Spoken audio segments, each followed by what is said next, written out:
Hi everyone, how are you? So in this video, I'll just try something new that may or may not work and be of helpful to people, maybe either to try it out or to avoid if this doesn't work out. And what I mean by that is in my Joanna Basford World of Flowers book, months ago, could have been a year ago now, I don't remember, but I had gotten the tip from another colorist to use white ink, and I had gotten this, Winsor Newton white ink. I heard that was good, and I went out and um, got covered the page. I just covered the whole page with a brush and flat brush, and just covered it with the ink, and then to color on top of it. I'm trying to hold it down there with a rock. But anyway, so I started coloring on top of it with Prismacolor and other, soft pencils. And what I noticed was it worked okay, but it's not as vivid as I would have liked the coloring. It's kind of faded. And I also noticed that as I was coloring, even with a very soft pencil like Prismacolor, that the ink was chipping off like chips, and it was, yeah. So it was not working as well as I'd hoped. So I wasn't thrilled with the result, and I realized, okay, so maybe people just use the white ink just to cover the line and leave it at that, not try to cover the whole page. But then I got these cheap watercolors that I've been like constantly going on and on about since I've gotten them because I really enjoy using them. I thought, wait a minute, what if I use the watercolors on top of this? How will that work out? So that's what I'm going to try to do today. Now, I have no idea how this will work, and but if it does, I may be onto something new here. I may be using a lot more ink covering. So let's see. I'm going to take some. I'm using the Alt Vista. They're all the same. The Alt Vista Grabby or the Tau Tree. All of them. They're all the same. 100 color or 50 color sets you can get. I really enjoy using them. So let's see, what color do I want to make this flower? I think I will go with always choosing the color is always the toughest one. I think I'll use this. Oops, I have it upside down. There we go. There's my swatch sheet I'm looking at. Yeah, let's try this one. Looks nice. It's like a purplish, kind of keeping with the theme of purplish, reddish purplish color. And I don't know if you can really see it. It's very faded, but we got a flower right here. Oops, I went very thick with that amount of paint there. So let me add a little more water here. It's going on very well. It's sticking to the ink. And I can pretty much cover any line that I want here with this. Like, I'm just covering up. Now I'm putting a very thick amount of paint right now, so hopefully I'll be able to see the line underneath after I'm done, but I may not, because I chose kind of a dark color here, purplish color here, and the lines are very faint underneath. So I'm gonna, if you really want to cover the lines, which I think some of us, a lot of times we do, we want to completely cover them. This is working.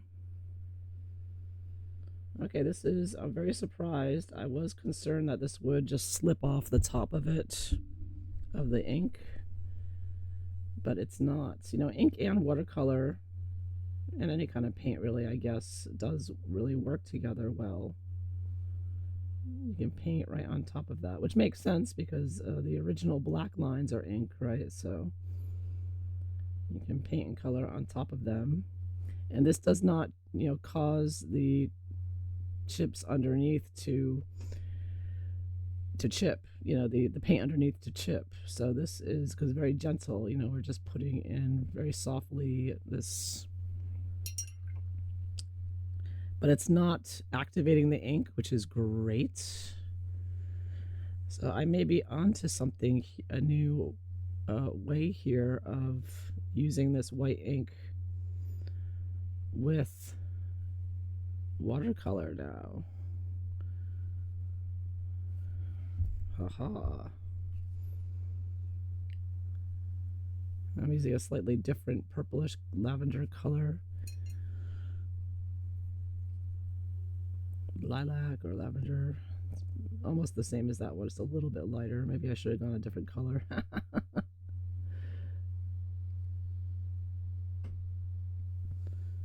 I do have to be careful with how much with mixing it. I sort of just dipped right into the paint palette and I didn't, try to make a consistency. You want to use a, yeah, so it's a little bit, I put a little bit too much, I think, a little clumpy there, but it works well. But when using watercolor, you do want to have some kind of palette like this to get a mixture that's one thickness, so you don't have like what I have here. I have different petals. This one has a lot more pigment than the other ones, so there's like some look darker than others. So to avoid that, you want to mix it before you. That's what I knew I should have done, but I just want to test it out first. All right, let me try a more orangey color. I'm going to take like a light orange color and I'm going to mix it first so I get one even consistency all over instead of putting too much pigment on one petal and not enough on the next. We get one big mix here. You can see that. Okay, good. All right, so this flower over here, I'm just going to tap my brush, get any excess water out. Oh, look at that. So I'll put it right on top. So now all the petals will have the same consistency and thickness of color here.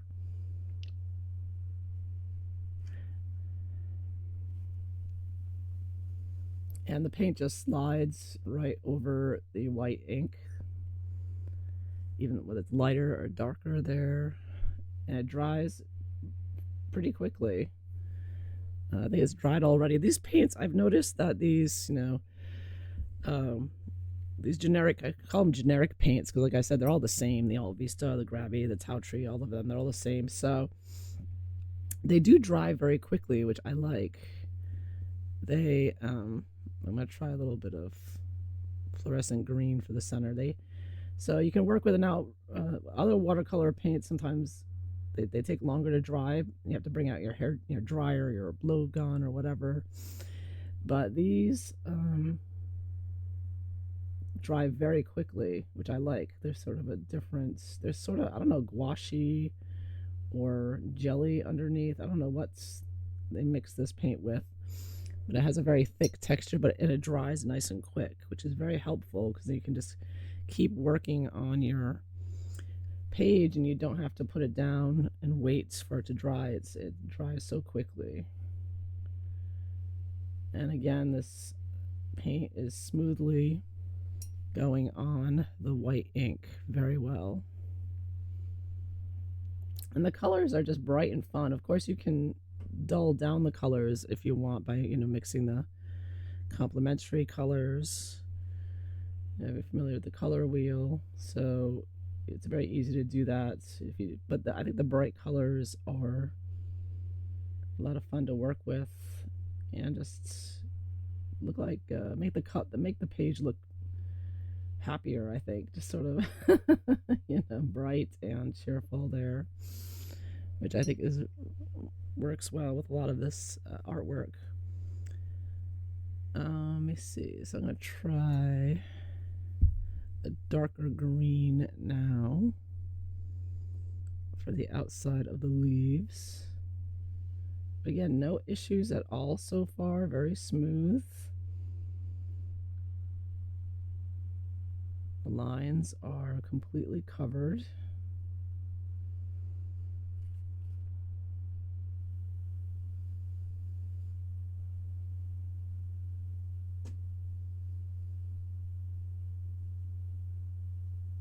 But you can still see them, like even when you cover the page with the white ink. I don't know how clear it is on camera, but in person you can definitely still see all the lines to color in. It's not a problem at all. So, but as soon as I cover it with the paint, I use some more fluorescent orange here for the inside. Now the lighter paint, when I cover it with the lighter paint, I can still see the lines, but very faint. But with the darker paint here, with this very thick, darker paint, the lilac over here I used, and I used the lilac and the what's it called? Pink lilac. It's lilac and pink lilac here. This completely covered the lines. Like I can't see them at all down there, which is interesting. Uh, so you can completely cover the lines if you don't want to see them at all.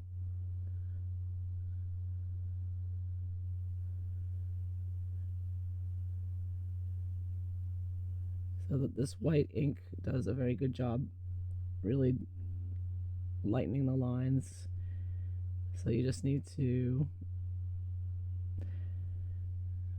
yeah, you know, so this paint is working really well.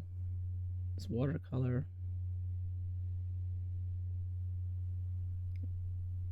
So I think I'm actually going to finish this page now. I had stopped coloring this page because it was so difficult to use color pencil on, even soft color pencil, because it just kept chipping and I didn't like the feeling of coloring on this material, this ink that was just going to keep chipping off. It was like a paint on a wall that was chipping off. It was just not not a pleasant feeling. But there's no chipping at all when you paint on top of it, and the white ink is not getting activated at all. It's not reactivating. So I was worried that this might cause the water from the watercolor I was worried that it would cause the ink to activate, and I mean it might be activating a little bit, but it's very, I can still get the color on top of it really well. There might be a little bit of activation going on here. I'm having trouble distinguishing if it's just the paint on top of the white looking sort of whitish or lighter than it normally would, or if it's, but yeah, this yellow went on just great. It doesn't look whitish at all, like mixing with the white ink. So I tend to think if you're not using too watery a mix, it's fine. Now this white ink, again, I did this months ago, so it's, you know, completely dried. It's been sitting there for a long time. So it's firmly on the paper. So now I'm gonna use another, use a pink color here, sort of a light pinky color with some metallic pink here for these little flowers.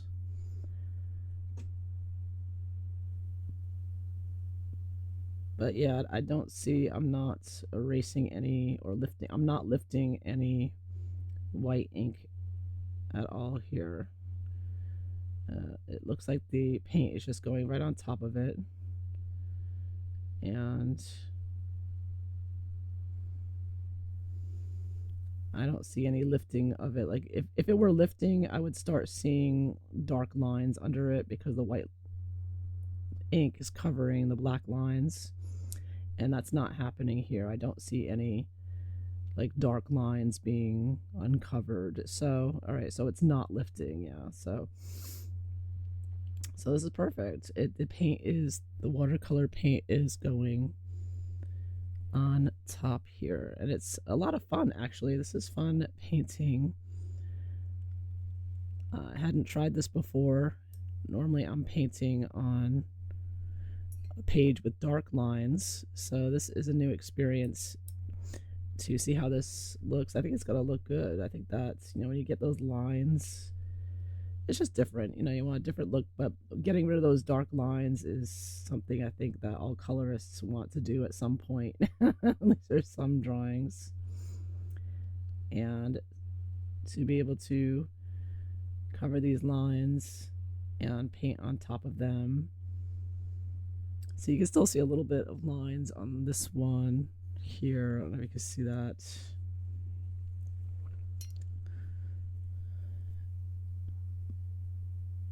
But this does work really well.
Okay, so to sum things up, what I discovered is that I can paint on top of the white ink, but I can't paint with multiple light layers, like watery layers, because that will lift up the ink.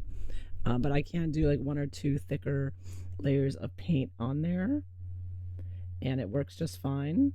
Now, another thing I want to test out is, because I was having trouble using my color pencil on top of just the white ink, because I felt it kept chipping and it wasn't getting very vibrant. But now that I have some vibrant color down with the watercolor layer here, I'm going to try going over that with my pencil and see if that's better, because now okay,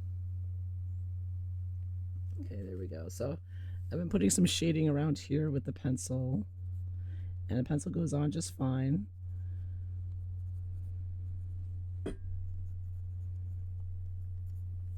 And then I'm just going to try my blender pencil here and see if that will. Yeah, I don't think the blender pencil is going to work so well on this. It's a little too scratchy, I think. You can't really, because there's no tooth to blend it into. So I could add some touches with the pencil afterwards. Give it a little bit more shading there.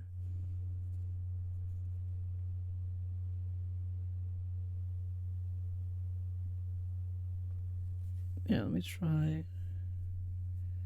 So all in all, it does work. You can paint on top of the white ink, and it's not as good as being on paper, though, I have to say, the end result. However, if you do use a lot of thick paint, like here on the leaf here, if you do a thick layer of paint, you can get a very bright color cover, and you could end up with a page that you don't see any lines. It is possible. They have to use thick layers of it, like you would use thick layers of pencil.